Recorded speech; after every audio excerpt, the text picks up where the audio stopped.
애비도 없는 가난한 집 딸년이면 몸으로라도 때워야지. 그 말이 내 귀에 박히는 순간 세상의 모든 소리가 멎었습니다. 산더미 같은 배추 더미 앞에서 홀로 울며 절인 배추를 나르던 내 딸아이. 그 야윈 어깨 너머로 팔짱을 낀 채 비웃음을 흘리던 사돈의 얼굴과 지금 내뱉은 저 모진 말이 하나의 그림처럼 머릿속에 각인되었습니다. 이 비현실적인 광경에 오히려 머릿속이 하얘지며 아무런 생각도 들지 않았습니다. 그저 여긴 지옥이구나. 내 딸이 지옥 한가운데 있었구나 하는 명료한 사실만이 심장을 관통할 뿐이었습니다. 그리고 그 순간 내 안에 무언가가 완전히 부서져 내렸습니다. 내 딸을 이곳에서 데리고 나가야 한다는 그 생각 하나만이 남았습니다. 이바구 시작 전에 구독과 좋아요 부탁드리며 끝까지 함께 해주세요. 모든 일의 시작은 선선한 가을바람이 기분 좋게 불어오던 어느 평범한 저녁이었습니다. 거실 소파에 앉아 새로 나온 드라마를 보며 모처럼 한가로운 시간을 보내고 있었지요.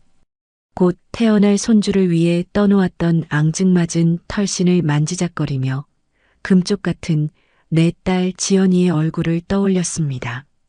배가 남산만해져서 뒤뚱뒤뚱 걷는 모습이 눈에 선해 절로 웃음이 났습니다. 결혼 전에는 저렇게 순하고 여리기만 한 애가 어떻게 시집살이를 할까 밤잠을 설치며 걱정했던 날들이 무색하게도 지연이는 씩씩하게 잘 해내고 있었습니다. 물론 가끔 전화기 너머로 들려오는 딸의 목소리에 그늘이 느껴질 때면 가슴이 철렁 내려앉기도 했지만요. 그때였습니다. 평화롭던 저녁의 정적을 깨고 날카로운 벨소리가 울렸습니다. 화면에 뜬 내 사랑 지연이라는 이름에 반가운 마음이 앞섰습니다. 오늘은 컨디션이 좀 괜찮은가? 밥은 잘 챙겨 먹었을까? 늘 같은 질문을 떠올리며 웃음기 어린 목소리로 전화를 받았습니다. 어이구, 우리 딸. 이 시간에 웬일이야? 엄마 보고 싶었어? 하지만 수화기 너머에서는 아무런 대답도 들려오지 않았습니다. 대신 끄하고 억지로 울음을 참아내는 소리가 심장을 후벼 팠습니다. 자식 가진 부모는 압니다. 목소리만 들어도, 아니, 숨소리만 들어도 내 자식에게 무슨 일이 생겼다는 것을요. 방금까지의 평온함은 온데간데 없이 사라지고 온몸의 피가 차갑게 식는 기분이었습니다. 저는 애써 아무렇지 않은 척 다정한 목소리를 만들어냈습니다. 지연아, 왜 그래? 무슨 일 있어? 응? 어디 아픈 거야? 한참이나 흐느끼던 딸이 겨우 입을 열었습니다. 갈라지고 떨리는 그 목소리는 제 가슴에 비수가 되어 박혔습니다. 엄마 나 어떻게 엄마. 무슨 일인데 그래, 말을 해봐. 우리 딸. 어머님이 방금 전화하셨는데 주말에 김장을 하자고. 김장. 저는 제 귀를 의심했습니다. 아니, 다달이 용돈 챙겨드리는 것도 모자라. 올해는 힘드시다고 김치까지 다 사서 보내드렸는데. 이 시기에 무슨 김장이란 말입니까? 제가 아는 사돈은 손 하나 까딱하는 것도 싫어하는 사람이었습니다. 김장? 그 집 김장 안 한다고 하지 않았니? 갑자기 무슨 김장이래? 올해 배추가 아주 좋다고 딱 1000포기만 하신대. 1000포기. 그 말을 듣는 순간 눈앞이 캄캄해지면서 숨이 턱 막혔습니다. 이건 해도 너무하지 않습니까? 멀쩡한 사람도 1000포기 김장 앞에서는 기절초풍할 판인데 하물며 당장 내일 모레 아기가 나와도 이상하지 않을 만삭의 임산부에게 할 소리입니까? 피가 머리끝까지 솟구쳐 올라 저도 모르게 소리를 질렀습니다. 뭐? 1000포기? 그 노인네가 지금 제정신이야? 미쳤어, 정말. 너 당장 못한다고 했어야지. 내 몸이 어떤 상태인데 그걸 하겠다고. 제 분노에 놀란 듯 딸의 울음소리가 더 커졌습니다. 말씀드렸어. 몸이 너무 힘들어서 안 될 것 같다고. 그런데 요즘 애들은 나약해서 문제라고. 자기는 애 없고도 갓을 갈았다면서 말대꾸한다고. 기가 막혀서 말이 나오지 않았습니다.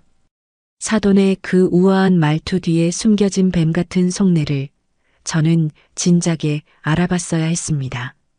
결혼 전 상견례 자리에서부터 제 손을 잡고 어머님, 지연이 제가 친딸처럼 아끼겠습니다라며 웃던 그 얼굴 뒤에 이런 시커먼 마음이 숨겨져 있을 줄이야. 저는 분노로 떨리는 목소리를 간신히 가다듬고 마지막 희망을 걸고 물었습니다. 그래서 서방은, 김서방은 뭐라더냐? 그 인간이 양심이 있으면 당장 말렸어야 할 거 아니야. 하지만 딸의 대답은 제 마지막 희망마저 산산조각 냈습니다. 전화기 너머로 길게 이어진 침묵. 그것만으로도 저는 모든 것을 알 수 있었습니다. 역시나 그 반반한 얼굴값도 못하는 속 빈 강정 같은 놈. 처음부터 마음에 들지 않았습니다. 번지르르한 말만 늘어놓을 줄 알았지 정작 자기 아내 하나 지켜줄 줏대도 없는 위인이라는 것을 어렴풋이 짐작은 했지만 이 정도일 줄은 몰랐습니다. 자기가 옆에서 많이 도와주겠다고 엄마가 하시는 거니까 어쩔 수 없지 않냐고. 원래 우리 집은 김장을 동네 잔치처럼 크게 한다고. 저는 그만 이성의 끈을 놓아버릴 뻔했습니다. 도와주긴 뭘 도와줘. 자기 엄마 성질 뻔히 알면서 결국 모든 굳은 일은 내 딸이 다 하게 될 것을 모르쇠로 일관하는 그 비겁함에 치가 떨렸습니다. 당장이라도 그 집으로 달려가 모자의 머리채를 잡고 흔들고 싶은 심정이었습니다. 내가 이 딸을 어떻게 키웠는데. 남편 없이 홀로 딸 하나만 바라보며 남들에게 애비 없는 자식이라는 소리 듣게 하지 않으려고 쓴물 단물 다 삼키며 악착같이 살아온 세월이었습니다. 그런 내 딸이 고작 저런 함량 미달의 인간들 속에서 눈물 흘리고 있다는 사실이 제 심장을 갈기갈기 찢어놓았습니다. 하지만 저는 엄마였습니다. 전화기 너머로 서럽게 울고 있는 딸을 먼저 다독여야 했습니다.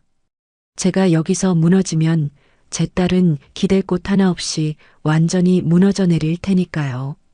저는 목구멍까지 차오른 욕설과 눈물을 억지로 삼키며 세상에서 가장 다정한 목소리를 만들어냈습니다. 지연아, 내 딸 울지 마, 아가. 너무 걱정하지 마라. 사돈 어른도 생각이 있으시겠지. 설마 아무리 그래도 만삭의 며느리를 혼자 일 시키시겠어. 분명 다른 사람들도 부르고 다 같이 하자는 뜻일 거야. 그러니 너무 마음 쓰지 말고 일단 푹 쉬어. 알았지? 그것은 딸을 향한 위로이기도 했지만 신락 같은 희망을 붙잡으려는 저 자신을 향한 주문이기도 했습니다. 제발 그러기를, 사람이면 최소한의 도리는 지키기를 간절히 바랐습니다. 딸을 겨우 달래 전화를 끊고 나서 저는 그 자리에 한참을 주저앉아 있었습니다. 자식은 가슴으로 낳아 심장으로 기른다는 말이 있습니다. 그 말이 무슨 뜻인지 저는 그날 밤 뼈저리게 실감했습니다. 딸아이의 울음소리가 귓가에서 떠나지 않아 심장이 쿵쿵 내려앉는 것 같아 잠을 이룰 수가 없었습니다. 두꺼운 이불을 목까지 끌어당겨 덮어봐도 한겨울 외풍처럼 스며드는 불안은 막을 길이 없었습니다. 침대에 누워 눈을 감으면 만삭의 배를 부여잡고 눈물 흘리던 내 딸의 모습이 어른거렸고 눈을 뜨면 천장이 내려앉는 듯한 답답함에 숨이 막혔습니다. 사돈의 그 가식적인 웃음과 사위놈의 비겁한 얼굴이 번갈아 떠오를 때마다 우라통이 터져 숨이 턱턱 막혔습니다. 내가 왜 그때 더 강하게 나가지 못했을까? 어디 아픈 사람에게 일을 시키십니까? 소리치며 당장 전화를 끊어버렸어야 했는데 뒤늦은 후회가 파도처럼 밀려와 제 가슴을 쳤습니다. 결국 저는 뜬 눈으로 밤을 새우고 말았습니다. 창밖이 희미하게 밝아올 무렵 저는 더 이상 참지 못하고 자리에서 일어났습니다. 거실을 이리저리 서성여도 차가운 물을 몇 컵이나 들이켜도 들끓는 속은 좀처럼 진정되지 않았습니다. 시계를 보니 이제 막 새벽 6시를 넘어가고 있었습니다. 지연이는 지금쯤 뜬 눈으로 밤을 새우고 그 무거운 몸을 이끌고 시댁으로 갈 준비를 하고 있겠지요. 아가야, 엄마가 미안하다 배를 쓰다듬으며 무슨 생각을 하고 있을까? 그 생각을 하니 또다시 심장이 죄어왔습니다. 핸드폰을 들었다 놨다. 몇 번을 망설였습니다. 지금이라도 전화해서 가지 말라고 이 애미가 가서 다 엎어버리겠다고 소리치고 싶었습니다. 하지만 그랬다가는 딸과 사돈 사이만 더 나빠질 것이 불 보듯 뻔했습니다. 착해 빠진 내 딸은 분명 저 때문에 시어머니와 사이가 틀어졌다며 또 제 탓을 할 것입니다. 그래도 설마 혼자 시키지는 않을 거야.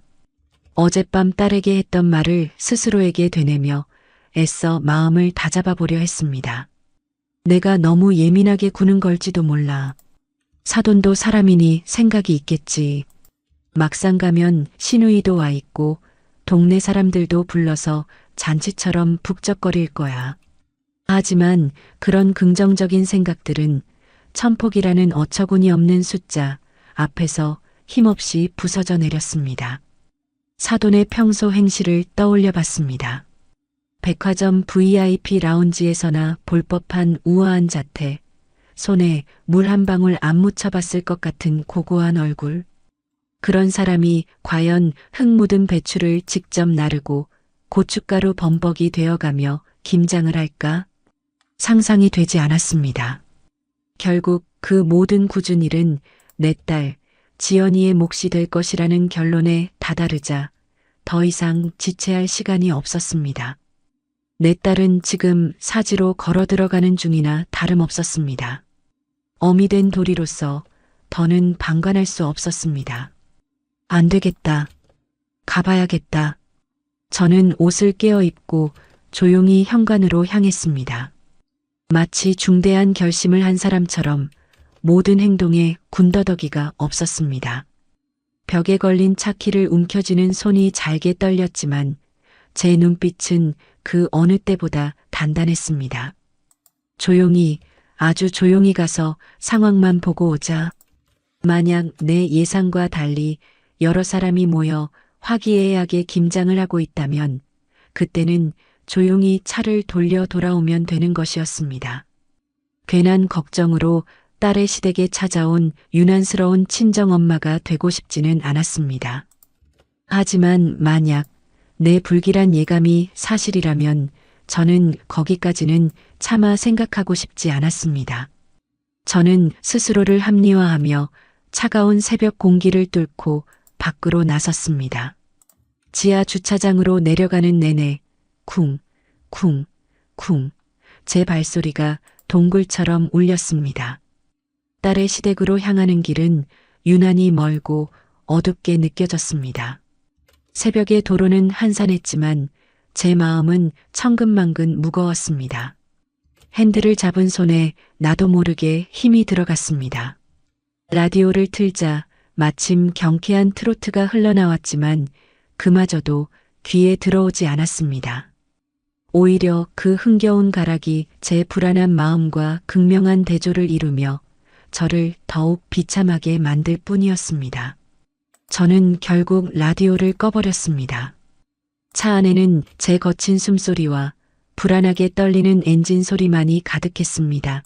어둠이 채 가시지 않은 거리를 내달리며 저는 지난 세월을 떠올렸습니다. 남편 없이 홀로 지연이를 키우며 억척같이 살아온 날들이었습니다. 내 딸만큼은 남부럽지 않게 키우고 싶어 안 해본 일이 없었습니다. 시장에서 옷 장사도 해보고 식당에서 밤늦게까지 설거지도 했습니다. 그렇게 모은 돈으로 딸아이 하고 싶은 거, 배우고 싶은 거 다 해주었습니다. 행여나 애비 없는 자식이라는 소리 들을까 예의범절 하나는 깐깐하게 가르쳤습니다. 그렇게 금이야 오기야 키운 내 딸인데 고작 저런 대접을 받게 하려고 내가 이 고생을 했나 싶어 눈물이 핑 돌았습니다. 그때였습니다. 익숙한 동네 풍경이 눈에 들어오기 시작했습니다. 딸의 시댁이 있는 부촌이었습니다. 높다란 담벼락과 으리으리한 대문들이 즐비한 곳. 처음 상견례를 하러 왔을 때 저는 이 동네의 위압적인 분위기에 괜히 주눅이 들었던 기억이 납니다. 하지만 지금은 그런 감상에 젖을 때가 아니었습니다. 저는 혹시라도 들킬세라 시댁에서 조금 떨어진 골목에 차를 세웠습니다. 심장이 미친 듯이 방망이질을 쳤습니다. 차에서 내리기가 두려웠습니다. 만약, 정말 만약에라도 내 불길한 예감이 현실이 되어 있다면 나는 과연 그것을 감당할 수 있을까? 문을 열고 그 지옥도 속으로 걸어 들어갈 용기가 과연 내게 있을까? 잠시 망설였지만 눈물 흘리던 딸의 얼굴이 떠오르자 다시 용기가 솟았습니다. 저는 마른 침을 삼키고 조심스럽게 차에서 내렸습니다. 그리고 담벼락에 몸을 숨긴 채 딸의 시댁 대문을 향해 한 걸음 다가갔습니다. 대문은 굳게 닫혀 있었고 집안은 쥐 죽은 듯이 고요했습니다. 정말 김장을 하는 집이 맞나 싶을 정도로요. 아무런 인기척도 시끌벅적한 소리도 들려오지 않았습니다. 그 고요함이 오히려 저를 더 불안하게 만들었습니다. 저는 대문 옆 정원수가 무성하게 자란 담벼락 쪽으로 이동했습니다. 나뭇가지 사이로 집 앞마당이 희미하게 보였습니다. 제발, 제발 아무 일도 없게 해주세요. 저는 속으로 수없이 되뇌며 까치발을 들고 나뭇가지 사이로 눈을 가져갔습니다. 그리고 다음 순간 내 눈앞에 펼쳐진 광경은 현실이 아니었습니다. 그것은 분명 지독한 악몽의 한 장면이었습니다. 넓디 넓은 마당 한가운데 마치 거대한 무덤처럼 쌓여있는 절인 배추 더미, 그리고 그 앞에서 금방이라도 쓰러질 듯 위태롭게 홀로 서서 배추를 나르고 있는 내 딸, 지연이의 모습. 딸의 얼굴은 눈물과 땀으로 범벅이 되어 분간조차 어려웠고 터질 듯한 배를 부여잡은 채 힘겹게 내딛는 한 걸음 한 걸음은 금방이라도 부러질 듯 위태로워 보였습니다. 그 와중에도 딸은 행여나 뱃속의 아이에게 무리가 갈까 배를 감싸 안은 채 허리를 제대로 펴지도 못하고 있었습니다. 그리고 그 지옥 같은 풍경의 정점은 따뜻한 툇마루에 앉아 유유히 차를 마시며 그 모든 것을 지켜보고 있는 사돈의 모습이었습니다. 그녀는 마치 재미있는 연극이라도 관람하듯 입가에 비릿한 미소까지 머금고 있었습니다. 그 순간 제 머릿속에서 무언가 툭 하고 끊어지는 소리가 났습니다. 이성과 합리, 체면과 염치, 그딴 것들이 들어설 자리는 더 이상 없었습니다. 저는 나뭇가지를 붙잡고 있던 손을 놓고 굳게 닫힌 대문을 향해 달려갔습니다. 미친 사람처럼 대문을 두드렸습니다. 쿵, 쿵, 쿵. 제 주먹이 부서져라 철문을 내리쳤습니다. 문 열어. 이봐요, 사부인. 문 열라고요. 당장. 제 고함 소리에 놀란 듯 마당 안의 움직임이 멈췄습니다. 딸이 휘청거리며 이쪽을 돌아보는 것이 보였습니다. 엄마 하는 듯한 딸의 놀란 얼굴은 이내 당혹감과 두려움으로 물들었습니다. 사돈 역시 찻잔을 내려놓고 불쾌한 표정으로 대문 쪽을 쳐다보았습니다. 잠시 후 가정부가 나와 조심스럽게 대문을 열었습니다. 문이 열리자마자 저는 가정부를 밀치고 마당 안으로 뛰어들어갔습니다. 그리고 망설임 없이 딸에게로 달려갔습니다. 지연아, 내 새끼, 너 이게 무슨 꼴이야. 일어나 어서. 제 목소리에 딸은 그 자리에 주저앉아 버렸습니다. 그리고는 참아왔던 모든 서름을 토해내듯 아이처럼 목 놓아 울기 시작했습니다. 마치 제가 오기만을 기다렸다는 듯이요. 저는 딸을 부축해 일으키며 그 연약한 어깨를 감싸 안았습니다. 제 품에 안긴 딸의 몸은 불덩이처럼 뜨거웠고 가늘게 떨리고 있었습니다. 그 떨림이 제게로 고스란히 전해져 저는 온몸의 피가 거꾸로 솟는 것을 느꼈습니다. 저는 불타는 눈으로 툇마루에서 내려와 어정쩡하게 서 있는 사돈을 노려보았습니다. 사돈은 그제야 무거운 몸을 일으켜 제게로 다가왔습니다. 그리고는 마치 불청객을 쫓아내려는 듯 차갑고 오만한 목소리로 말했습니다. 아니, 사부인. 지금 이게 무슨 무례한 행동이세요? 연락도 없이 남의 집에 들이닥치고 어디서 배운 예의범절이 이 모양이세요? 저는 기가 막혀 헛웃음이 나왔습니다. 무례, 지금 저 상황을 보고도 무례라는 말이 나온단 말입니까? 저는 딸을 제 등 뒤로 숨기며 한 걸음 앞으로 나섰습니다. 마치 어미 닭이 병아리를 지키려는 듯이요. 무례, 지금 무례라고 했습니까? 당신 눈에는 이 꼴이 안 보여요? 이게 지금 사람의 탈을 쓰고 할 짓입니까? 곧 애 낳을 만삭의 며느리에게 천포기 김장을 시켜요? 당신 제정신이야 아니야. 제 고함에 사돈의 얼굴이 흉하게 일그러졌습니다. 하지만 그녀는 조금도 물러서지 않았습니다. 오히려 저를 위아래로 훑어보며 벌레 보듯 쯧쯧 혀를 찼습니다. 어머, 사부인. 목소리 좀 낮추시죠. 없는 집사람이라 그런지 교양도 없고 목소리만 크시네.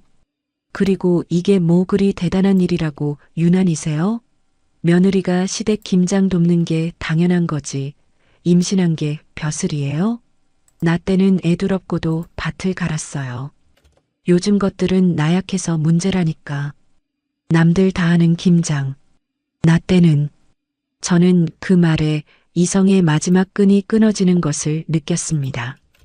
남들, 어떤 미친 인간이 만삭 며느리 혼자 천포기 김장을 시킵니까? 나 때, 지금이 어느 시대인데 나 때 타령이야. 당신 딸이었어도 이랬을 거야. 당신 눈에 넣어도 안 아플 귀한 딸이었어도 이 추운 날 마당에서 혼자 이 고생을 시켰을 거냐고 묻잖아. 제 말이 아픈 곳을 찔렀는지 사돈의 눈빛이 순간 날카롭게 빛났습니다. 그리고 다음 순간 그녀의 입에서 제 평생 잊을 수 없는 제 가슴에 대못을 박는 말이 튀어나왔습니다. 어디서 근본도 없는 것을 굴러들어와서는 애비도 없는 가난한 집 딸년이면 시집 왔으면 몸으로라도 때워야지. 안 그래요? 애비도 없는 가난한 집 딸년. 그 말이 제 귀에 박히는 순간 세상의 모든 소리가 멎었습니다. B-하는 이명과 함께 사돈의 입이 뻐끔거리는 것이 슬로우 모션처럼 보였습니다. 지난 수십 년 제가 이 말을 듣지 않게 하려고, 내 딸이 이 말에 상처받지 않게 하려고 제가 얼마나 발버둥 치며 살아왔는데, 시장에서 좌판을 깔고 장사를 할 때도, 식당 주방에서 뜨거운 불 앞에 서 있을 때도 저는 단 한 번도 제 자신을 부끄러워한 적이 없었습니다. 오직 내 딸을 떳떳하게 키우겠다는 일념 하나로 버텨온 세월이었습니다. 그런데 제가 지키고 싶었던 모든 것이 저 여자의 그 더러운 입에서 나오는 순간 산산조각이 났습니다. 마치 온몸에 피가 빠져나가는 듯 손끝이 차갑게 식었습니다. 그러나 그것도 잠시, 이내 심장이 터질 듯이 뜨거워지기 시작했습니다. 이것은 분노가 아니었습니다. 그것을 넘어선 어떤 서늘한 결심이었습니다. 저는 더 이상 아무런 말도 하지 않았습니다. 아니, 할 필요가 없었습니다. 저런 인간에게는 어떤 말도 통하지 않는다는 것을 깨달았기 때문입니다. 저는 조용히 제 딸의 손을 잡았습니다. 그리고 굳은 목소리로 말했습니다. 가자, 지연아. 이런 곳에 더 이상 있을 필요 없어. 딸은 아무 말 없이 저를 따라 일어섰습니다. 사돈이 당황한 듯 제 앞을 막아섰습니다. 지금 뭐 하는 짓이에요? 어딜 가? 김장 아직 반도 못했어. 이거 다 해놓고 가야지. 저는 제 앞을 막는 사돈의 손을 거칠게 뿌리쳤습니다. 그리고 제 평생 단 한 번도 내보지 않았던 차갑고 경멸적인 목소리로 말했습니다. 김장, 당신이나 실컷 해. 아니, 이 많은 걸 혼자 어떻게 다 해. 당신 남편이랑 아들놈 불러서 같이 해. 그리고 오늘부로 당신과 우리는 끝이야. 다시는 내 딸 앞에, 내 손주 앞에 나타나지 마. 알아들었어? 마침 그때 집안에서 어슬렁거리며 나오던 사위놈과 눈이 마주쳤습니다. 그는 이 상황이 어리둥절한 듯 멍한 표정으로 저와 제 딸, 그리고 자기 엄마를 번갈아 쳐다보고 있었습니다. 저는 그를 향해 나지막이 말했습니다. 김서방, 자네 엄마랑 오붓하게 김장 잘해봐. 저는 뒤도 돌아보지 않고 딸의 손을 잡고 그 지옥 같은 집을 걸어 나왔습니다. 대문 밖으로 나오자 차가운 새벽 공기가 폐부 깊숙이 들어왔습니다. 그제야 저는 제가 숨을 참고 있었다는 것을 깨달았습니다. 딸과 함께 차에 오르고 시동을 걸고 그 동네를 완전히 벗어날 때까지 우리는 아무런 말도 하지 않았습니다. 집으로 돌아오는 내내 차 안에는 지독한 침묵만이 흘렀습니다. 저는 차마 딸의 얼굴을 정면으로 쳐다볼 수 없었고 딸 역시 창밖의 풍경만 멍하니 바라보고 있었습니다. 하지만 굳게 맞잡은 우리 두 사람의 손은 그 어떤 말보다도 더 많은 것을 이야기하고 있었습니다. 서로의 떨림을 통해 서로의 아픔을 고스란히 느끼고 있었으니까요. 집에 도착하자마자 딸은 긴장이 풀린 탓인지 그 자리에 주저앉을 뻔했습니다. 저는 급히 딸을 부축해 소파에 눕혔습니다. 지연이의 얼굴은 백지장처럼 하얗게 질려 있었고 입술은 파르르 떨리고 있었습니다. 그 꼴을 보니 시댁 마당에서 느꼈던 분노가 다시금 치밀어 올랐지만 저는 애써 억눌렀습니다. 지금은 분노보다 내 딸을 안정시키는 것이 먼저였습니다. 저는 곧장 따뜻한 물에 수건을 적셔 딸의 땀으로 젖은 얼굴과 손을 닦아주었습니다. 지연아, 괜찮아. 이제 다 괜찮아. 엄마가 있잖아. 응. 아무 걱정하지 마. 제 목소리에 딸은 다쳤던 눈을 힘겹게 떴습니다. 그리고는 텅 빈 눈으로 저를 바라보며 갈라진 목소리로 물었습니다. 엄마 나 이제 어떻게? 그 사람이랑 이제 어떻게 살아? 그 한마디에 저는 또다시 가슴이 무너져 내렸습니다. 사돈에게 모욕을 당했을 때도 꾹 참았던 눈물이 딸의 그 처절한 물음 앞에서 터져 나오고 말았습니다. 저는 딸의 손을 부여잡고 함께 울었습니다. 그동안 얼마나 힘들었을까, 얼마나 외로웠을까. 그 마음을 진작 헤아려 주지 못한 제 자신이 원망스러웠습니다. 괜찮다. 시댁 가면 다들 잘해주실 거다라며 딸을 떠밀었던 과거의 제 모습이 떠올라 스스로의 뺨이라도 때리고 싶은 심정이었습니다. 한참을 울고 나자 딸은 지쳤는지 제 무릎을 베고 스르르 잠이 들었습니다. 새근새근 잠든 딸의 얼굴을 보니 갓난아기 때의 모습이 떠올랐습니다. 세상에서 가장 예쁘고 귀했던 내 아기. 그 얼굴 위로 오늘 겪었을 끔찍한 일들이 겹쳐 보였습니다. 저는 딸의 이마에 흐트러진 머리카락을 조용히 쓸어 넘겨주었습니다. 그리고 결심했습니다. 더 이상은 내 딸이 눈물 흘리게 두지 않겠다고. 내 딸을 그리고 내 손주를 짓밟으려 한 그들에게 자신들이 무슨 짓을 저질렀는지 뼈저리게 느끼게 해주겠다고 말입니다. 분노는 슬픔을 먹고 자라 어느새 차갑고 단단한 결심이 되어 제 마음속에 자리 잡았습니다. 그것은 단순한 감정의 폭발이 아니었습니다. 오히려 머리는 차갑게 식었고 심장은 뜨겁게 타올랐습니다. 어떻게 해야 가장 고통스럽게, 가장 처절하게 그들을 무너뜨릴 수 있을까? 제 머릿속은 오직 그 생각뿐이었습니다. 저는 조심스럽게 딸의 머리를 소파 쿠션에 눕히고 안방으로 들어갔습니다. 그리고 장롱 깊숙한 곳, 낡은 비단함 하나를 꺼내 들었습니다. 딸의 베넷 저고리와 첫 돌 반지가 들어있는 제게는 보물과도 같은 함이었습니다. 저는 떨리는 손으로 함을 열었습니다. 그리고 그 안 가장 밑바닥에 깔려있던 손바닥만 한 낡은 가죽 수첩을 꺼내 들었습니다. 수십 년의 세월이 흘러 모서리는 닳아빠지고 가죽은 빛이 바랜 수첩. 이것은 제가 내 딸 지연이를 위해 그리고 제 자신을 위해 봉인해 두었던 과거였습니다. 이 수첩을 다시 꺼내게 될 날이 오리라고는 단 한 번도 상상해 본 적이 없었습니다. 저는 이것을 제 인생의 가장 깊은 곳에 묻어두고 평생 외면하며 살고 싶었습니다. 수첩을 여는 손이 미세하게 떨렸습니다.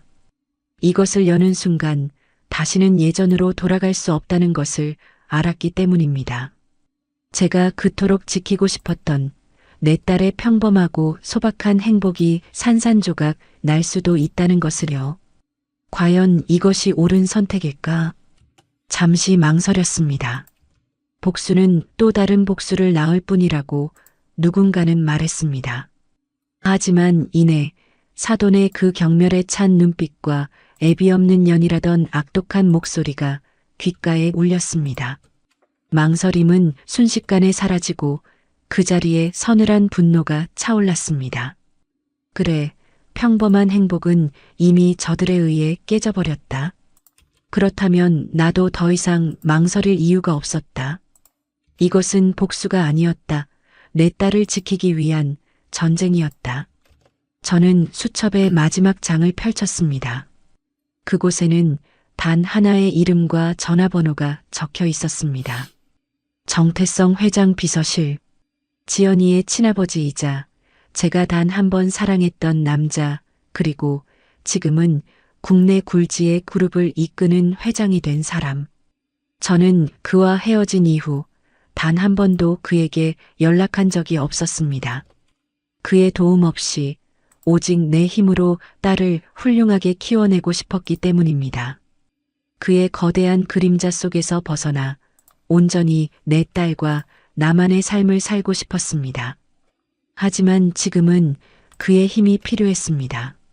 내 딸을 짓밟은 자들에게 감히 건드려서는 안 될 사람을 건드렸다는 것을 알려주기 위해서 말입니다. 저는 떨리는 손으로 전화번호를 눌렀습니다. 신호음이 몇 번 울리고 이내 침착하고 정중한 남자의 목소리가 들려왔습니다. 정태성 회장님 비서실입니다. 저는 마른 침을 한번 삼키고 최대한 차분한 목소리로 말했습니다. 목소리가 떨리지 않도록 배에 힘을 꽉 주었습니다. 저 강선영이라고 합니다.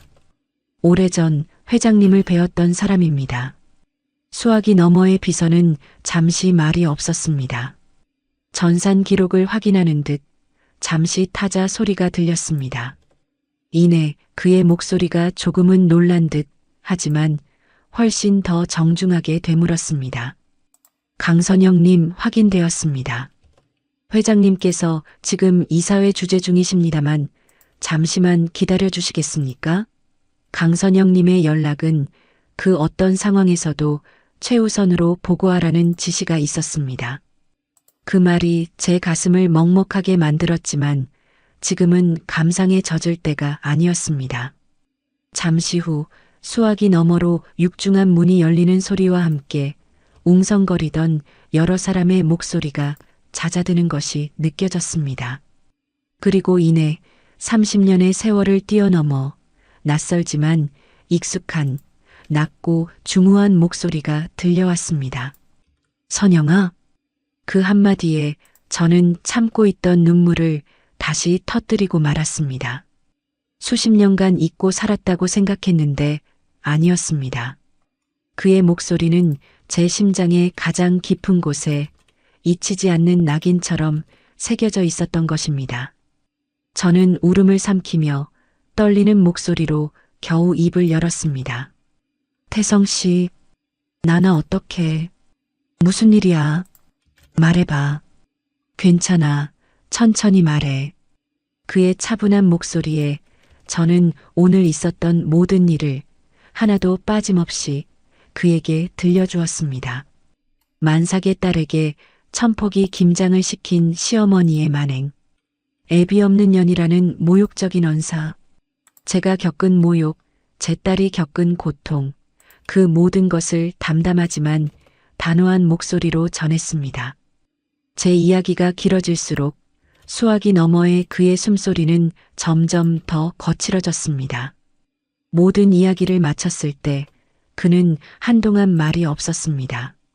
그의 침묵 속에서 저는 폭풍 전야의 고요함을 느낄 수 있었습니다. 이윽고 그가 입을 열었습니다. 그의 목소리는 처음의 다정함은 온데간데 없이 얼음처럼 차갑고 분노로 가득 차 있었습니다. 선영아, 그 집 주소, 그리고 그 인간들 이름 관련된 모든 것들 당장 김 비서한테 문자로 보내. 하나도 빠짐없이. 태성 씨, 지연이는 걱정하지 마. 내가 알아서 해. 감히 내 딸을 건드린 대가가 어떤 건지 뼈저리게 느끼게 해줄 테니까. 당신과 내 딸을 건드린 그 순간 그들은 모든 것을 잃을 각오를 했어야지. 전화는 그렇게 끊겼습니다. 저는 잠시 동안 멍하니 핸드폰을 들고 서 있었습니다. 주사위는 던져졌습니다. 이제 그들이 어떤 대가를 치르게 될지는 오직 신만이 알 것이었습니다. 저는 거실로 나와 잠든 딸의 곁에 조용히 앉았습니다. 그리고 딸의 배에 가만히 손을 얹었습니다. 아가야, 걱정 마라. 이 할미가, 내 어미가 다시는 눈물 흘리지 않게 해줄게. 너희를 짓밟으려 했던 자들에게 지옥이 무엇인지 똑똑히 보여줄 테니. 그렇게 다짐하는 제 눈에서는 더 이상 눈물이 흐르지 않았습니다. 오직 차갑게 타오르는 복수심만이 가득했습니다. 그날 밤 저는 한숨도 자지 못했습니다. 어둠이 짙게 깔린 거실에서 저는 소파에 잠든 딸의 곁을 뜬 눈으로 지켰습니다. 딸이 작은 뒤척임이라도 보일 때면 심장이 쿵 내려앉았다가 이내 안도의 한숨을 내쉬기를 수십 번 반복했습니다. 제 인생을 건 도박은 이미 시작되었습니다. 과거의 그 남자 정태성 회장에게 전화를 건 것은 판도라의 상자를 연 것이나 다름없었습니다. 이제 그 상자 안에서 무엇이 튀어나올지는 아무도 몰랐습니다. 저는 그저 그 모든 것이 내 딸을 향한 칼날이 되지 않기만을 간절히 바랄 뿐이었습니다. 복수를 결심했지만 그 복수의 끝이 제 딸에게 또 다른 상처가 될 수도 있다는 두려움이 엄습했습니다. 하지만 이미 활시위는 당겨졌고 화살은 관역을 향해 날아가기 시작했습니다. 창밖으로 여명이 밝아올 무렵 딸이 힘겹게 눈을 떴습니다. 밤새 끙끙 앓은 탓인지 얼굴은 더 수척해 보였습니다.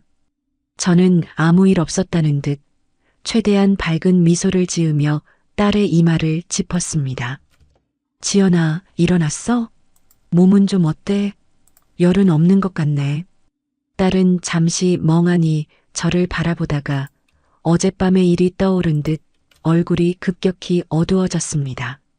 그녀의 눈동자가 공포로 흔들리는 것을 보며 제 가슴은 또 한 번 찢어지는 것 같았습니다.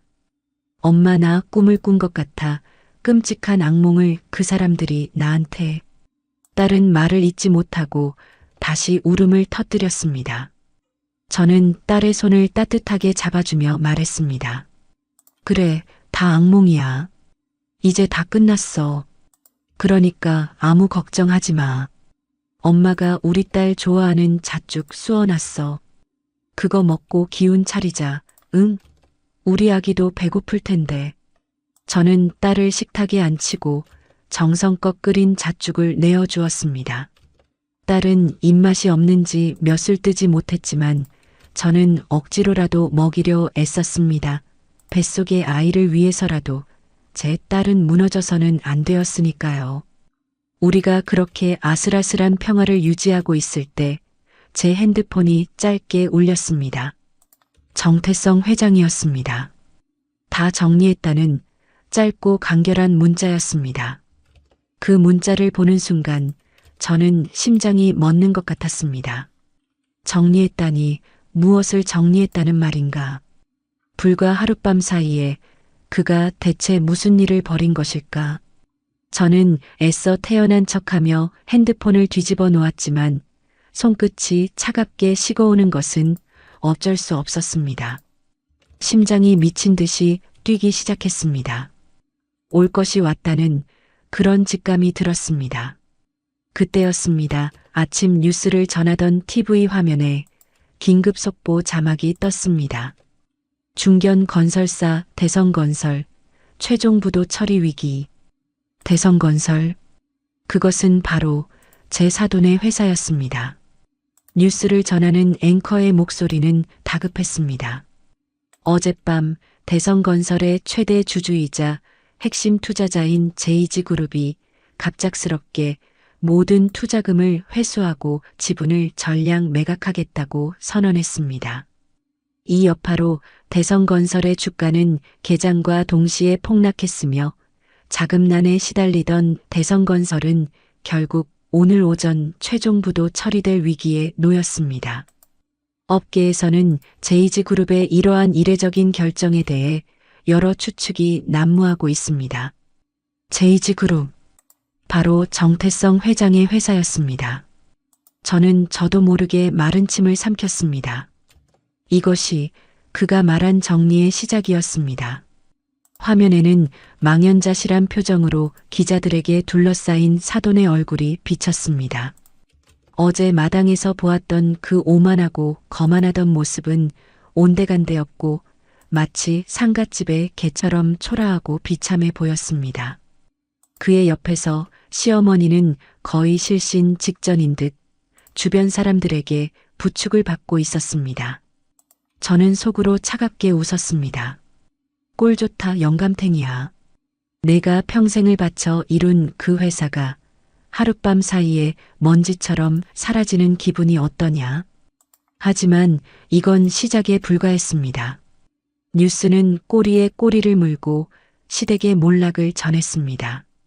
시어머니가 운영하던 고급 레스토랑은 갑작스러운 세무조사와 식품위생법 위반 혐의로 영업정지 처분을 받았고 그 과정에서 온갖 불법적인 행태들이 드러나고 있다는 보도가 이어졌습니다. 사위놈이 다니던 번듯한 회사는 그가 제출한 학력과 경력이 모두 위조되었다는 사실이 밝혀져 그를 즉시 해고 조치하고 사문서 위조 혐의로 고소할 예정이라는 소식이 이어졌습니다. 이 모든 것이 단 하룻밤 사이에 벌어진 일이었습니다. 정태성이라는 거대한 힘이 개미 새끼 한 마리를 짓밟는 것은 이토록 간단하고 신속한 일이었습니다. 딸은 TV 화면을 멍하니 바라보고 있었습니다. 그녀의 얼굴에는 놀라움과 혼란스러움, 그리고 일말의 통쾌함이 뒤섞여 있었습니다. 자신을 그토록 괴롭히던 사람들이 하루아침에 나락으로 떨어지는 모습을 보는 기분은 과연 어떤 것일까요? 저는 조용히 TV를 껐습니다. 더 이상 볼 필요도 없었습니다. 그때 제 핸드폰이 미친 듯이 울리기 시작했습니다. 발신자는 김서방, 바로 그놈이었습니다.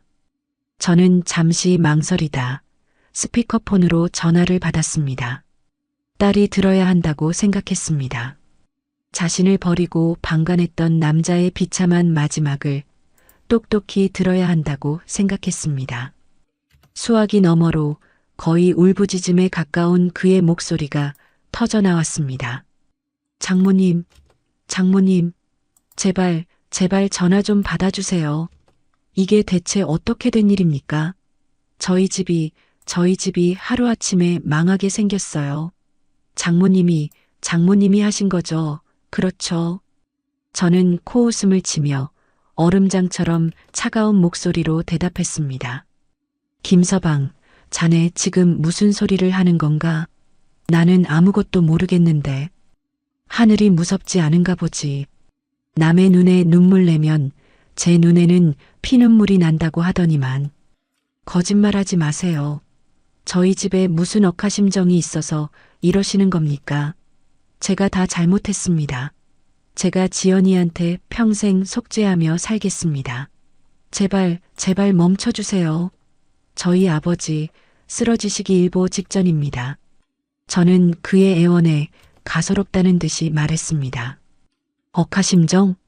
글쎄, 나는 그저 내 딸에게 애비 없는 년이라며 손가락질하는 인간들과는 더 이상 사돈으로 엮이고 싶지 않을 뿐이야.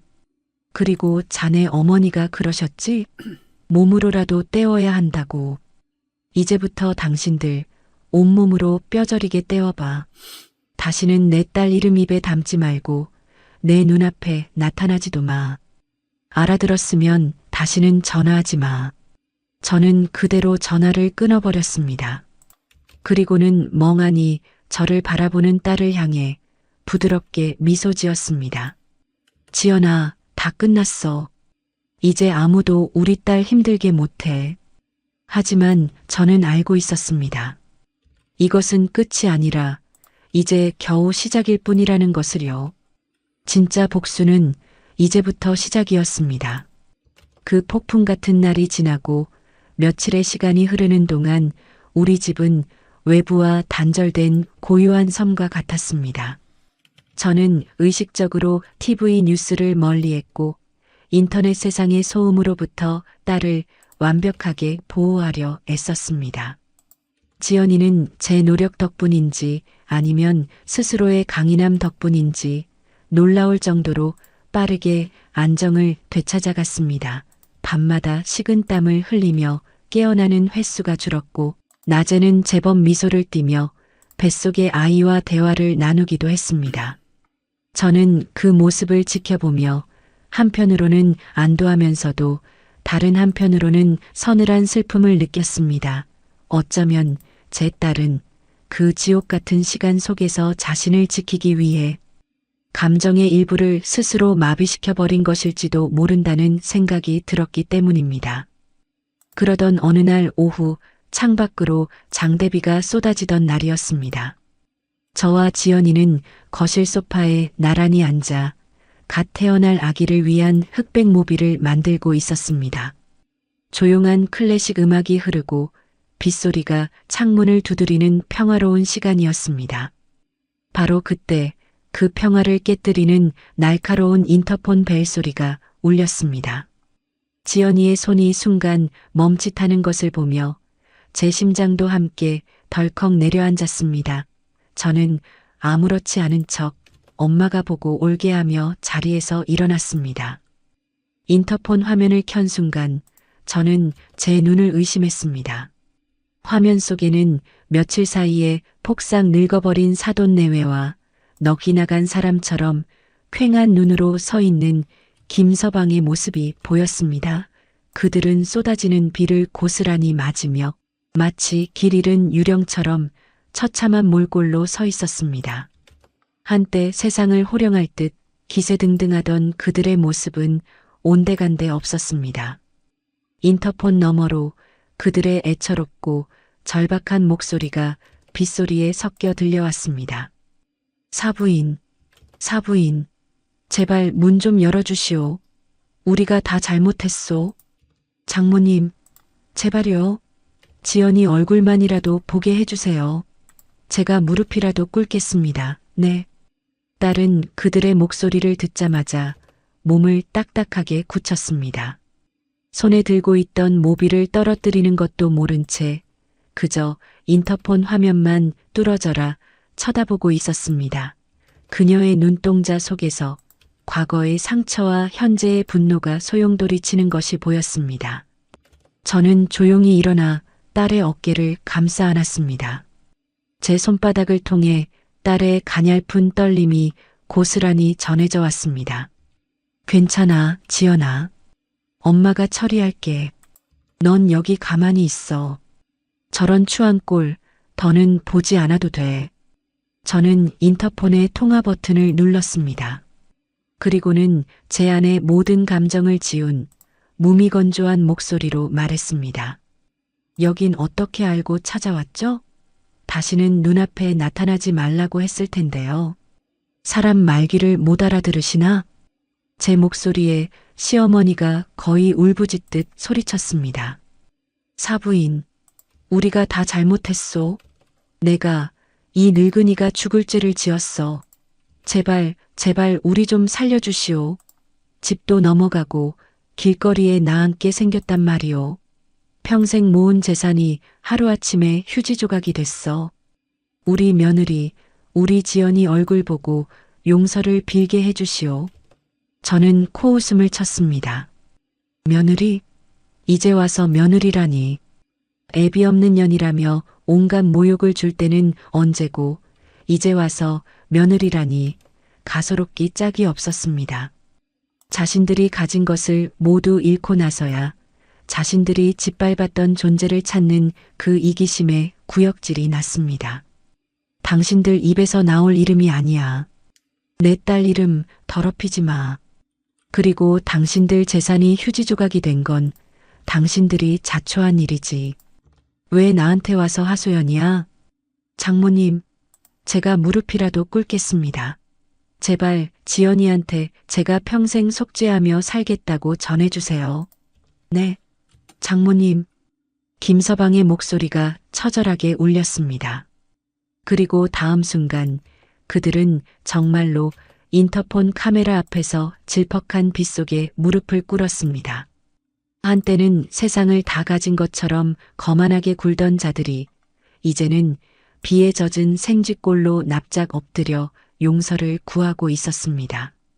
통쾌해야 하는데 이상하게도 제 마음은 조금도 기쁘지 않았습니다.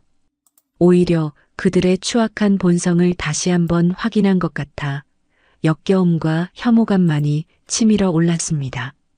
저는 더 이상 그들의 추한 모습을 보고 싶지 않았습니다. 통화 종료 버튼을 누르려던 순간 제 등 뒤에서 조용히 모든 것을 지켜보던 딸이 입을 열었습니다. 그녀의 목소리는 놀랍게도 차분하고 단단했습니다. 엄마, 내가 할게. 딸은 제게서 인터폰 수화기를 건네받았습니다.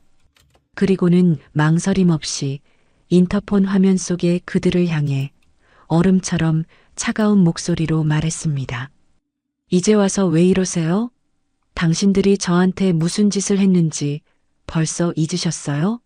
당신들이 내뱉은 말, 당신들이 했던 행동, 하나하나 다 기억하고 있는데? 딸의 목소리에 무릎 꿇고 있던 세 사람이 동시에 고개를 들었습니다. 특히 김서방의 얼굴에는 일말의 희망이 떠오르는 듯 했습니다. 지연아, 여보, 나야. 내가 정말 미쳤었나 봐. 내가 다 잘못했어. 제발 용서해줘. 우리 다시 시작하자. 응? 하지만 딸은 그의 애원에 조금도 흔들리지 않았습니다. 오히려 더욱 싸늘한 목소리로 말을 이었습니다. 용서? 당신들한테 용서받을 자격 같은 건 없어. 당신들이 내 뱃속의 아이까지 죽이려 했을 때 당신들과 나의 인연은 이미 끝났어. 그리고 당신 다시 시작하자고. 웃기지 마. 당신은 당신 엄마 뒤에 숨어서 내가 고통받는 걸 방관했어. 당신은 내 남편도 내 아이의 아빠도 될 자격이 없어. 그러니 다시는 찾아오지 마. 다음에 또 찾아오면 그때는 이 정도로 끝나지 않을 테니까. 당신들이 그토록 무시하던 애비 없는 년이 어디까지 할 수 있는지 똑똑히 보여줄게. 딸은 그대로 통화 종료 버튼을 눌러버렸습니다. 저는 아무 말 없이 제 딸의 얼굴을 바라보았습니다. 그녀의 눈에는 더 이상 두려움이나 슬픔이 없었습니다. 오직 자신과 자신의 아이를 지키려는 어미의 강인함과 자신을 배신한 자들에 대한 차가운 경멸만이 가득했습니다. 저는 그 모습에서 가슴 아픈 안도감을 느꼈습니다. 내 딸이 드디어 자신만의 힘으로 일어서기 시작한 것입니다. 하지만 동시에 새로운 고민이 제 머릿속을 스쳤습니다. 이제 저 아이에게 모든 진실을 이야기해 주어야 할 때가 온 것일지도 모른다고. 저 아이의 진짜 아버지가 누구인지, 그리고 저 아이가 앞으로 어떤 삶을 살아가야 할지를 말입니다. 그들이 다녀간 후 우리 집에는 낯선 평화가 찾아왔습니다. 더 이상 인터폰 소리에 놀라지 않아도 되었고, 문 밖의 작은 소음에도 가슴 졸이지 않아도 되었습니다. 지연이는 마치 오래 묵은 상처에 딱지가 떨어진 사람처럼 한결 편안해진 얼굴로 잠이 들었고 웃는 날도 많아졌습니다. 하지만 저는 알고 있었습니다. 이 평화는 온전한 것이 아니라는 것을. 우리가 외면하고 있는 진실의 무게가 여전히 우리 사이를 무겁게 짓누르고 있었기 때문입니다. 아직 우리에게는 풀어야 할 가장 큰 매듭이 남아 있었기 때문입니다. 며칠을 고민했습니다. 과연 이 비밀을 지금 이야기하는 것이 옳은 것일까? 안정을 찾아가는 아이에게 또 다른 충격을 주는 것은 아닐까? 밤마다 잠 못 이루고 뒤척이며 저는 수십 번도 더 제 결심을 번복했습니다.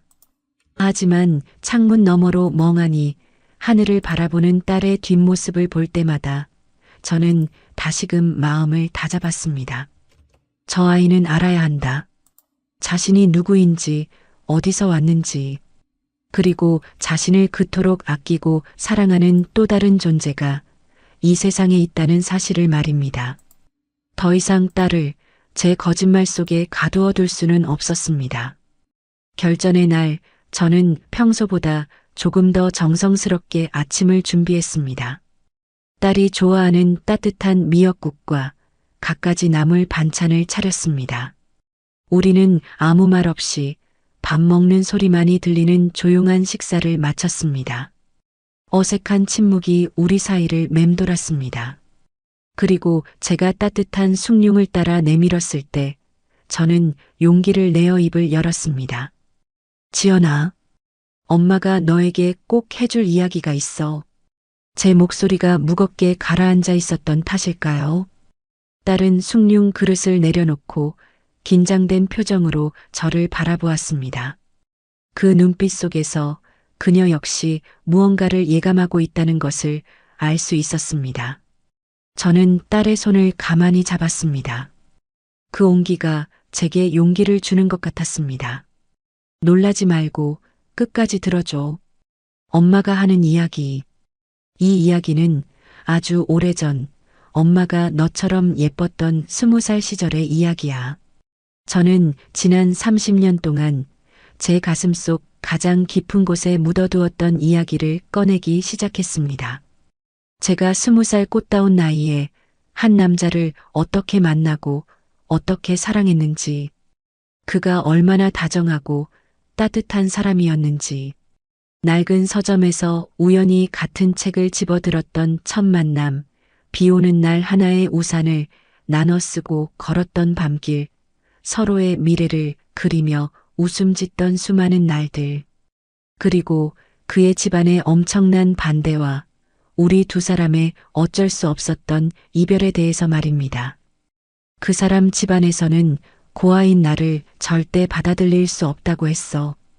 그 사람은 나를 데리고 도망치자고 했지만 나는 그럴 수 없었어. 나 때문에 그 사람이 가진 모든 것을 잃게 하고 싶지 않았거든. 그 사람은 나 같은 사람과는 비교도 안 될 만큼 아주 높고 넓은 세상에서 살아야 할 사람이었으니까. 그래서 나는 내가 뱃속에 있다는 사실을 숨긴 채 그 사람 곁을 떠났어. 제 이야기가 이어지는 동안 딸의 눈동자는 심하게 흔들리고 있었습니다. 자신이 알고 있던 세상이 송두리째 무너져 내리는 소리를 듣고 있는 사람처럼요. 그녀의 얼굴은 하얗게 질려 있었고 입술은 잘게 떨리고 있었습니다. 그럼 내 아버지는 내가 평생 사진으로만 봤던 그 사람은? 딸이 떨리는 목소리로 물었습니다. 저는 눈물을 참으며 고개를 끄덕였습니다. 그래, 지연아.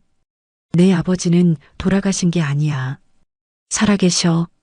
사진 속의 그분은 엄마가 너를 위해 만들어낸 가짜 아버지였어. 그리고 저는 마지막 비밀의 문을 열었습니다. 내게 닥친 모든 일을 하룻밤 사이에 해결해 준 사람. 그 사람이 바로 내 아버지 정태성 회장이야. 그 순간 딸의 눈에서 굵은 눈물방울이 뚝뚝 떨어졌습니다.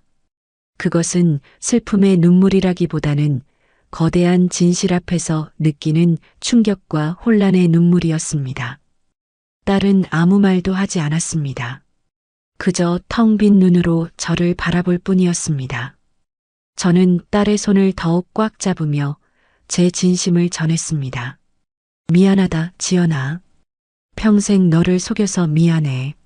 하지만 엄마는 내가 재벌가에 숨겨진 딸이라는 꼬리표를 달고 온갖 구설과 정쟁에 휘말리며 사는 걸 원치 않았어. 그저 평범하게 남들처럼 소박한 행복을 누리며 살기를 바랐을 뿐이야. 내 아버지가 가진 부와 명예가 오히려 너에게는 족쇄가 될 거라고 생각했어. 그래서 이기적인 선택을 했어. 용서해줘, 내 딸. 저는 딸 앞에서 고개를 숙였습니다. 흐르는 눈물을 주체할 수가 없었습니다. 그때였습니다. 딸이 제 어깨를 가만히 감싸 안았습니다. 그리고는 제 귓가에 조용히 속삭였습니다. 아니야, 엄마. 엄마가 왜 미안해. 나를 지켜주려고 그랬던 거잖아. 나 하나 키우려고 엄마가 얼마나 힘들게 살았는지 내가 다 아는데 이제야 알겠어. 엄마가 왜 그렇게 악착같이 살았는지, 왜 나에게 항상 떳떳해야 한다고 가르쳤는지. 고마워, 엄마. 나를 낳아주고 이렇게 잘 키워줘서. 저는 딸의 그 한마디에 모든 서름과 죄책감이 눈 녹듯 사라지는 것을 느꼈습니다. 우리는 한참 동안 서로를 부둥켜 안고 울었습니다. 그것은 슬픔의 눈물이 아니었습니다. 서로의 상처를 보듬고 새로운 진실 앞에서 더 단단하게 뭉치는 치유와 화해의 눈물이었습니다. 그날 우리는 비로소 진짜 가족이 되었습니다. 그리고 저는 이제 내 딸이 그리고 곧 태어날 내 손주가 더 넓은 세상에서 더 많은 사랑을 받으며 살아갈 수 있을 것이라는 희망을 품게 되었습니다. 오랜 시간 닫혀있던 비밀의 문이 열리고 우리는 새로운 시작 앞에 서 있었습니다. 모든 비밀이 밝혀진 그날 이후 우리에게는 어색하지만 따뜻한 시간들이 흘렀습니다. 지연이는 처음 며칠간은 혼란스러워했지만 이내 모든 것을 받아들이고 새로운 현실에 적응해 나갔습니다.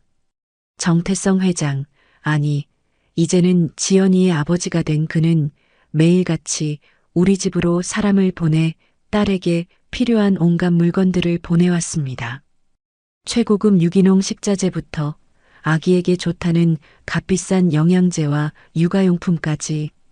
하지만 지연이는 그에게 딱 한 가지만을 부탁했습니다. 자신이 아이를 낳을 때까지는 직접 찾아오지 말아달라고. 아직은 아버지를 마주할 마음의 준비가 되지 않았다는 뜻이었습니다. 그는 딸의 뜻을 존중해 주었습니다. 그리고 운명의 그날, 예정일보다 조금 이르게 딸의 진통이 시작되었습니다. 저는 새벽부터 딸을 부축해 병원으로 향했습니다. 분만실로 들어가는 딸의 손을 잡으며 저는 몇 번이고 괜찮다고 잘할 수 있다고 다독여 주었습니다. 하지만 정작 두려움에 떨고 있는 것은 저 자신이었습니다. 수술실 앞을 서성이며 저는 수십 년 전 혼자서 지연이를 낳았던 그날을 떠올렸습니다. 아무도 곁에 없었던 그 외롭고 무서웠던 시간. 하지만 지금 내 딸은 혼자가 아니었습니다. 어느새 연락을 받았는지 병원 복도 저편에서 그가 정태성 회장이 달려오고 있었습니다. 그의 뒤로는 비서와 경호원들이 따르고 있었지만 그의 눈에는 오직 분만실문만이 보일 뿐이었습니다. 그는 제 앞에 서서 30년의 세월이 무색하게 떨리는 목소리로 물었습니다. 선영아, 지연이는 우리 딸은? 저는 말없이 고개를 끄덕였습니다. 그리고 우리는 그저 아무 말 없이 분만실 문만 바라보며 기적을 기다렸습니다. 얼마나 시간이 흘렀을까? 응애, 응애 하는 우렁찬 아기 울음소리와 함께 분만실 문이 열렸습니다. 간호사가 환하게 웃으며 말했습니다. 축하합니다. 건강한 왕자님입니다. 그 순간 저와 그는 동시에 서로를 바라보았습니다. 그리고 우리의 눈에서는 뜨거운 눈물이 흘러내렸습니다. 그것은 기쁨과 안도 그리고 감사함이 뒤섞인 세상에서 가장 행복한 눈물이었습니다. 잠시 후 우리는 병실에서 딸과 마주할 수 있었습니다. 지연이는 조금 지쳐 보였지만 더없이 행복한 얼굴로 아기를 품에 안고 있었습니다.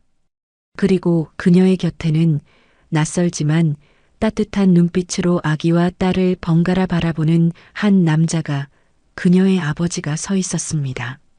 지연이와 그는 처음에는 조금 어색해했지만 핏줄이라는 강한 이끌림은 그 어떤 어색함도 녹여버렸습니다. 그는 딸의 손을 잡고 미안하다, 고맙다, 사랑한다. 그 말들을 몇 번이고 반복했습니다. 지연이 역시 그런 아버지를 원망하지 않았습니다. 오히려 이제라도 만나게 되어 다행이라고 환하게 웃어주었습니다. 그렇게 세 사람은 세상에서 가장 아름다운 그림처럼 서로를 보듬고 있었습니다. 저는 그 모습을 보며 지난 30년간의 외로움과 서름이 한꺼번에 씻겨나가는 듯한 해방감을 느꼈습니다.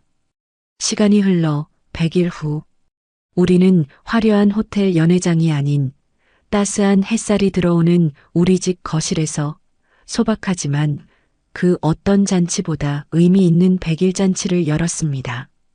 거실 한편에는 제가 정성껏 준비한 삼색 나물과 미역국, 그리고 하얀 백설기 케이크가 전부였지만 그 공간은 세상에서 가장 큰 행복으로 가득 차 있었습니다. 지연이는 예쁜 드레스 대신 편안한 원피스 차림으로 아기를 안고 있었고 그녀의 아버지 역시 무거운 회장직을 내려놓고 그저 평범한 할아버지의 얼굴로 손주를 바라보고 있었습니다. 아기는 할아버지의 품에 안겨 방긋방긋 웃으며 재롱을 피웠습니다.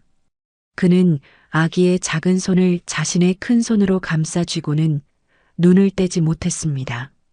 그가 말했습니다. 이 녀석, 나를 닮아서 그런지 아주 씩씩하구먼. 눈매는 꼭 선영이 당신을 닮았고 인매는 우리 지연이를 쏙 빼닮았어. 선영아, 그리고 지연아. 정말 고맙다. 내게 이런 행복을 안겨줘서. 평생을 일만 알고 살아온 내게 진짜 가족이 무엇인지 알려줘서 정말 고맙다. 지연이가 웃으며 대답했습니다. 아니에요, 아버지. 저희야말로 감사하죠. 이렇게 든든한 할아버지가 생겼으니까요. 우리 우주 좋겠다. 할아버지가 이렇게 멋진 분이라서. 저는 그 모습을 바라보며 조용히 미소 지었습니다. 길고 길었던 제 싸움이 비로소 끝이 났음을 느꼈습니다. 내 딸은 더 이상 애비 없는 년이라는 손가락질을 받지 않아도 될 것입니다. 오히려 세상에서 가장 든든한 아버지를 둔 행복한 딸이자 엄마로 살아갈 것입니다. 지난날의 아픔과 상처는 이제 새로운 행복을 위한 밑거름이 되어 주었습니다. 우리는 작은 케이크에 촛불을 켜고 다 함께 노래를 불렀습니다. 생일 축하 노래는 아니었지만 우리 네 사람의 새로운 시작을 축복하는 세상에서 가장 아름다운 노래였습니다. 촛불을 끄는 딸의 얼굴 위로 행복의 눈물이 흘러내렸습니다. 저는 그런 딸을, 그리고 제품에 안겨 잠든 손주를, 그리고 그 모든 것을 따뜻하게 바라보는 그를 보며 나지막이 속삭였습니다. 고맙다, 내 딸아. 그리고 고맙다, 내 손주야. 너희들이 바로 내 인생의 가장 큰 선물이야. 이제야 우리 가족이 완성되었구나. 그렇게 우리의 진짜 행복은 비로소 시작되고 있었습니다. 창밖으로는 따스한 햇살이 쏟아져 내렸고 그 햇살은 우리 네 사람을 이 세상에서 가장 행복한 가족으로 비추고 있었습니다. 더 이상 과거의 아픔에 얽매이지 않고 서로를 보듬으며 우리는 희망찬 내일을 향해 나아갈 것입니다. 오늘의 이바구는 여기까지입니다. 끝까지 함께 해주셔서 감사드립니다. 구독과 좋아요 눌러주시면 놀라운 인생 사연들을 누구보다 먼저 무료로 만나보실 수 있습니다.